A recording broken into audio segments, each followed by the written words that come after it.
I'm Marilee Caruso. It's Wednesday, September 10th. Today, they're both here with counsel. One can anticipate that both of them will testify. Why a former Winnipeg mayor may appear at an inquiry into the construction of the downtown police headquarters.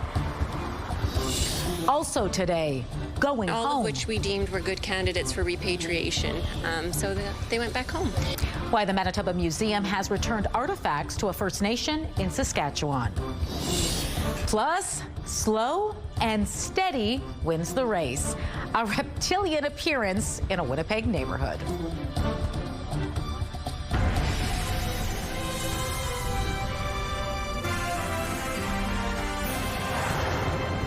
Good afternoon. Thanks for joining us. Fraud, bribes, and lawsuits, just some of the words used to describe the construction of the downtown Winnipeg Police Headquarters. An inquiry is trying to root out what really happened. And we now know who may be testifying, and it includes a former Winnipeg mayor. Standing by live with the details is CTV's Catherine Dow. So, Catherine, what happened today? So today there was a procedural hearing considering applications from those seeking standing at the inquiry set for February. Standing means they can participate in the inquiry, can testify or ask questions. Among those applying are Sam Cates, who we know was mayor at the time of the allegations, and former city chief administrative officer Phil Sheegle. The inquiry is looking into the project that saw the city buy the former Canada Post building and convert it into the new headquarters for the Winnipeg Police Service. The job ended up about $80 million over budget. In court documents, an RCMP investigation alleged the city was the victim of a multi-million-dollar fraud, and a civil court found former CAO Phil Sheegle accepted a $327,000 bribe related to the project. The city also settled 2 lawsuits it filed against the construction company Caspian and others for more than $20 million. Heather Leonoff, the legal counsel for the inquiry, said she anticipates Cates and Sheegle will be taking the stand. As you saw today, they both have counsel here today, and that is a good indication that both of them will be testifying. Now, the commissioner granted the request from Cates and Sheegle. Others also receiving standing are the general contractor for the project, Caspian Construction, as well as the city and the Winnipeg Police Service. The inquiry is scheduled to begin in February with roughly 30 witnesses over 44 days. CTV's Jeff Keel is working on this story, and we'll go into more details at CTV News at 6. All right, looking forward to that. Thanks, Catherine. You're welcome. An update now to a story we first brought you last night. City police say no charges will be laid after a group of students were chased through a park during gym class. According to the Louis Riel School Division, the students from Collège Jean Sauvé were on a regular outing in Dakota Forest when someone came out of a tent and chased them. The individual did catch up with one student who received some injuries the division describes as scratches. A police spokesperson says following an investigation, it determined there is insufficient grounds to charge the person. After 2 months away from their homes, residents of a northern Manitoba town will be allowed to go home this week. The town of Leaf Rapids is lifting its wildfire evacuation order Friday morning at 7 a.m. The community of roughly 350 were ordered to leave July 8th after a fire jumped the Churchill River and entered the town. It resulted in the loss of 1 home and several abandoned buildings. Motorists traveling between Winnipeg and Carman, take note. A bridge on Highway 3 is closed. The province has closed the bridge over the Morris River just south of Brunkild. It says the structure is unstable and needs to be replaced. And it adds the emergency closure is necessary to ensure safety for motorists. Traffic is being directed to highways 13 and 2. No word on how long the closure will remain in effect. A 3-vehicle crash sent 3 people to hospital this morning. It happened at Lagimodiere Boulevard and the South Perimeter Highway and left one of the vehicles flipped onto its roof. The crash closed westbound lanes to traffic for about 3 hours. The 3 people involved are all reported to be in stable condition. Well, it's going to take longer than expected to replace a sewer line in Fort Garry that was the site of a massive spill a year and a half ago. This was the scene back in February of 2024 when 2 pipes under the Fort Garry Bridge failed, ultimately spewing more than 200 million liters of raw sewage into the river. A replacement line was originally expected to be completed this fall, but it's been pushed back to June of next year since much of the work cannot be done in the winter. A city report says an emergency bypass system continues to operate without any issues. A woman is facing charges after RCMP say a large quantity of drugs were seized at a northern airport.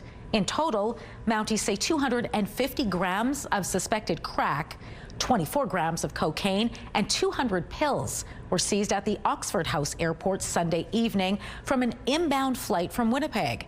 A passenger was detained by First Nations safety officers and turned over to RCMP. A 37-year-old woman from Bunny Bonny B Cree Nation is in custody facing drug trafficking charges. A city councillor is hoping to mend fences between some community outreach groups after the city's controversial decision to provide funding to only one of them. St. Vital councillor Brian Mays has put forward a motion which aims to get the city, St. Boniface Street Links and Main Street Project all at the same table to chart a path forward where both groups can continue their work without stepping on each other's toes. Mays says it's unlikely to pass next week's Executive Policy Committee meeting, but he hopes it will start a conversation. Marion Willis and company have got a pretty good track record with street links. Certainly been serving in my ward, and they're saying, look, we can actually do this without even taking money from the city. So my sense was, well, why not let them keep doing their thing, and then that'll save us some money in the east side, and we can put more money into with Main Street Project elsewhere in the city. All this comes after Main Street Project was awarded the contract to provide outreach services to people experiencing homelessness citywide. The annual funding was previously split between 3 different groups. Let's bring in CTV's Daniel Helmerson now and get a first look at our Skywatch evening forecast. Boy, did it ever get hot out there today. Oh, it was beautiful. About 27 degrees at its peak this afternoon and plenty of sunshine. Now, we'll see a nice clear evening, but you can see the southerly winds coming up. That's going to play a factor over the next couple of days. And I'll tell you when we could see a risk of some thunderstorms developing across southern Manitoba. I'll have your complete Skywatch forecast later in the show.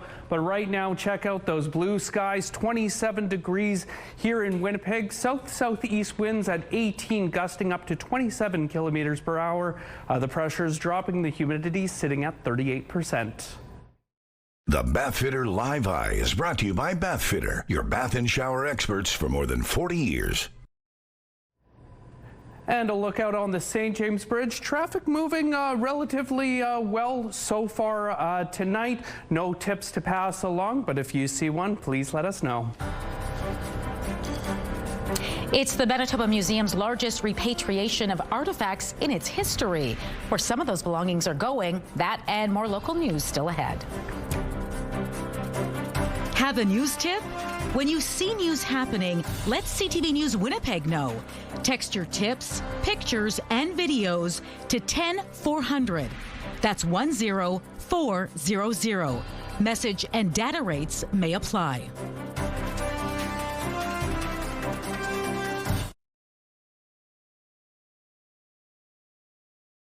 Get Winnipeg's top stories, breaking news alerts, and watch live. Download the CTV News app. Taking a look at the markets today, crude oil added $1. The Canadian dollar is down 1/10 cent. Gold is down 20 cents. The TSX Composite was up more than 116 points. In New York, the Dow Jones Industrial Average down 220 points, while the NASDAQ Composite was up about 6.5 points. Market Watch is brought to you by Manitoba Blue Cross. Group health plans for any size business. The Manitoba Museum has returned 19 artifacts to a First Nation in Saskatchewan. The repatriation to the Piapot First Nation is the largest in the museum's history. Artifacts include ceremonial pipes, a drum, an eagle fan, medicine pouches, as well as gifts the chief gave as thanks to the minister who conducted his daughter's ceremony. As a thank you, the First Nation invited museum representatives to attend a repatriation ceremony. The museum says repatriation is an important institutional responsibility. We are really honored to do this work, and we were really honored to be invited out to the celebration. It is a proud moment for museums to really take stock of what we're doing here and to really look at what speaks to our collections and what belongings really do rightfully need to go home. The museum's repatriation policy began in 2007 following the Truth and Reconciliation Commission's calls to action and the United Nations Declaration on the Rights of Indigenous Peoples. The Winnipeg Blue Bombers are heading to Hamilton to try and break a 2-game losing skid against the Tiger Cats. Pressure coming in. Calera, they got him. Ball's out. Riders have it. At Saturday's Banjo Bowl, Bombers starting quarterback Zach Caleros was injured. It was the Bombers' second loss in a row to the Saskatchewan Roughriders. The losses allowed the Riders to take a solid lead at the top of the CFL's West Division. Winnipeg still sits in third.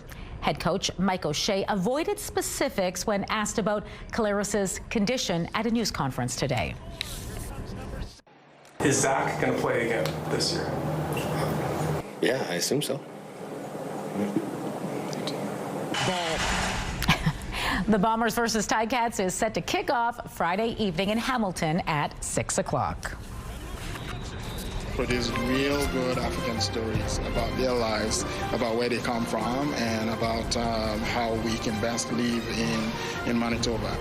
A film festival returns to Winnipeg, and it is bigger than ever. Details and more local entertainment news coming up in the Spotlight.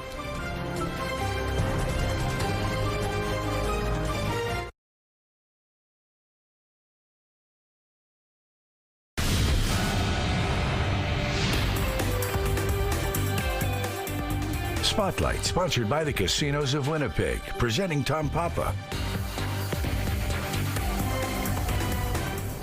Daniel Helmerson is back now for Spotlight, and we're kicking things off today with a local live music venue that's celebrating a milestone. Yeah, one of my favorite spots in the city, the Park Theatre, has been entertaining Winnipeggers for 20 years. Now, the Park is a hotspot for all kinds of entertainment, comedy, music, you name it. In 2021, the owner knocked down walls and stripped out the seats to create a barrier-free place to catch a show. Today, bands that are popular enough to play larger venues often choose to play the Park instead because it's such a great room. So a lot of these bands that play our room, they need an 800 cap, 1,000 cap room. So instead, they'll just do 2 nights with us instead of one night at, say, the Burt or a different room. But it's something about our rooms. The Park Theatre is celebrating with a jam-packed lineup this month and a special anniversary show on September 19th featuring JP Ho. Check out myparktheatre.com. All right, and speaking of the Park, the venue is hosting a Canadian rock band popular in the 90s that's making a comeback. That's right, Econoline Crush is coming out with a new single and tour.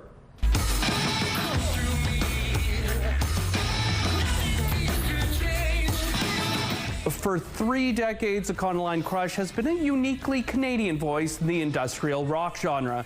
The band is releasing a new single, New Gold Magic, on September 26th, along with a Canadian tour that'll bring the band to the Park Theatre on November 17th. Tickets are available now at myparktheatre.com. A unique film festival is happening here in Winnipeg next week. Yeah, the festival showcases the best in African film. If you want to believe that some type of mythical beast is somehow connected to these crimes, then go ahead. There's a killer out there, and there's a man with a sick mind. That's a trailer for Sabata, the Beast, one of more than 20 films you can expect to see at this year's African Movie Festival in Manitoba. The festival represents the cinematic work of studios or directors from across the African continent and range from horror and comedy to documentaries and short films. And that's not all. We have Manitoba Gaze, which is a festival within a festival, specifically targeted at Manitoba creatives. So we will be screening about 23, 24 films at Manitoba Gaze from local young filmmakers. The festival runs September 15th to the 21st at the Winnipeg Art Gallery. You can head to the WAG's website or am-fm.ca for more information and tickets.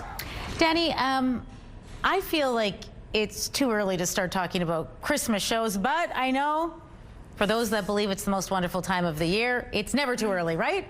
Well, when it comes to a beloved local entertainer who will be putting on a holiday show, it's kind of worth it, Marilee, and it's going to be fun for the whole family.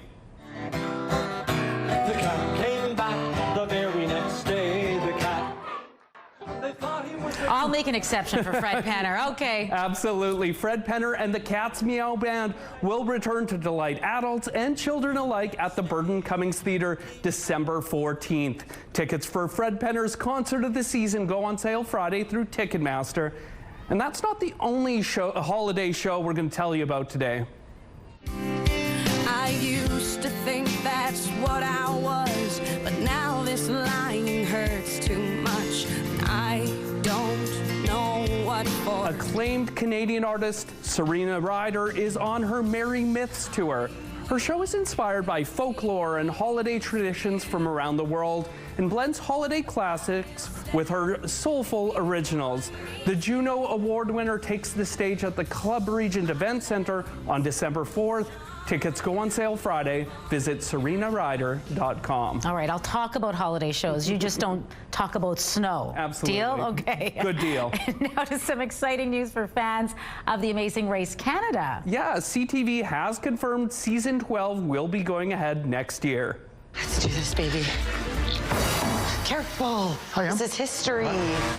Mayor, this is you and I's chance to go on. Now, casting details have yet to be announced, but you can expect another group of Canadians to take to the land, air, and sea in another country-spanning epic adventure in 2026.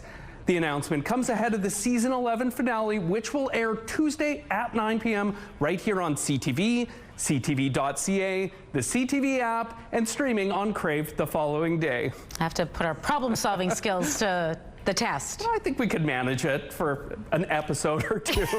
All right, thanks, Danny. And here's your primetime lineup for tonight. Food is the focus early on with MasterChef at 7 and Gordon Ramsay's Secret Service at 8. Then at 9, shift into comedy with back-to-back episodes of Shifting Gears. And at 10, Martin Short hosts Match Game. And a look out at Kenaston and Sterling Line Way. Kind of busy traffic, 27 degrees out under partly cloudy skies right now. Wind out of the south, all southeast. We'll have your full, complete Skywatch forecast after the break.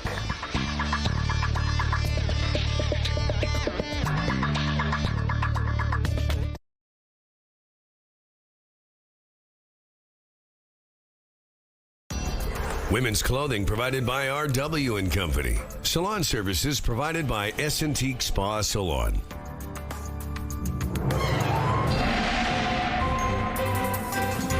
CTV Skywatch weather brought to you by South Beach Casino and Resort. Visit southbeachcasino.ca.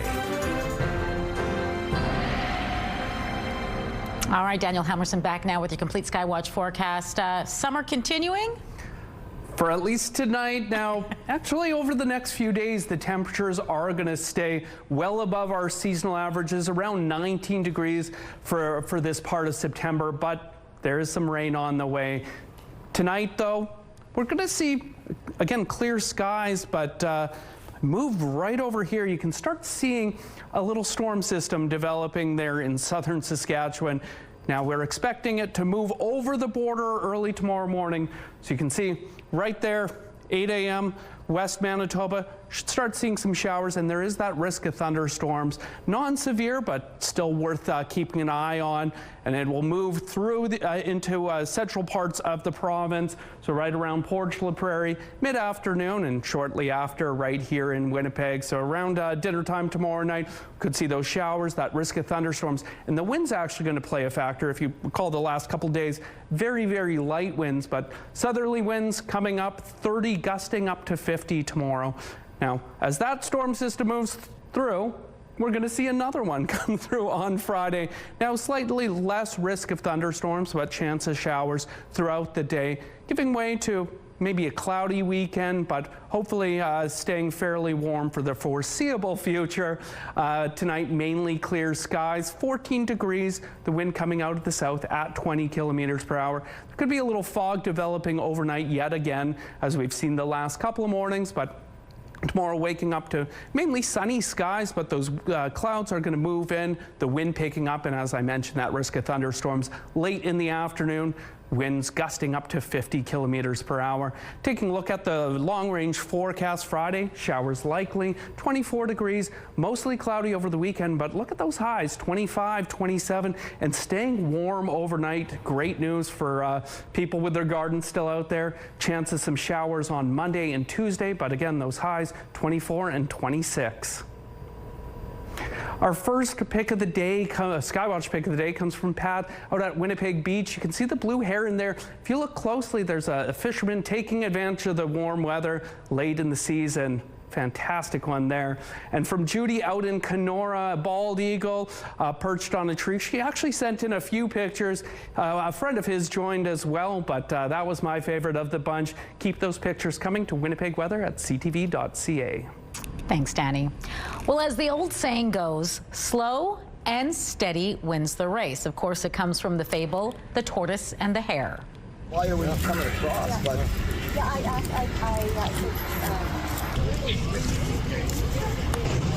And just like one of its title characters, CTV cameras caught up with a turtle trolling a Winnipeg street that is as slow as he is big.